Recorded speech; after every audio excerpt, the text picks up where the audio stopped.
என்னுடைய பேரன்பிற்கும் பெரும் மதிப்பிற்கும் உரிய மாமா மக்களே, இந்த அதிபரம் தான் இன்னைக்கு போட்டு பழக போறோம். டிவிக்கு அப்டேட்லாம் வேணா பேஜ் ஒரு ஃபாலோ பண்ணிக்கிங்க. மாப்பிள்ளை சீமான் உள்பட எல்லாரும் இங்க இருக்கிறாங்க.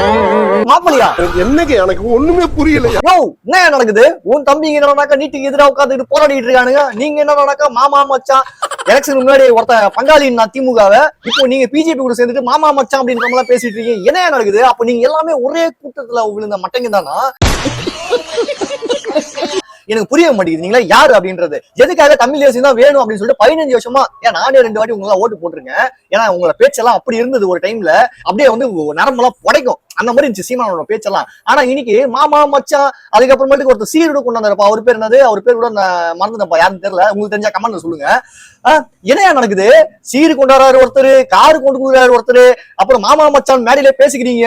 அப்ப தமிழ் தேசம் எங்கேயா போச்சு? பிஜேபி எதிர்த்து போராடிட்டு இருக்காங்க உன் தம்பிங்க, உன் தங்கச்சிங்க, உன்னோட ஆமா குஞ்சிங்கலாம். நீங்க என்னன்னாக்கா உறவு கொண்டாடிட்டு இருக்கீங்க மேடையில ஏறி. அதுவும் இன்னைக்கு சரத்குமாரோட பிறந்த நாள், அவரு பர்த்டே அன்னைக்கு நீங்க மாமா மச்சான்ற மாதிரி எல்லாம் நீங்க பேசிக்கிறீங்க.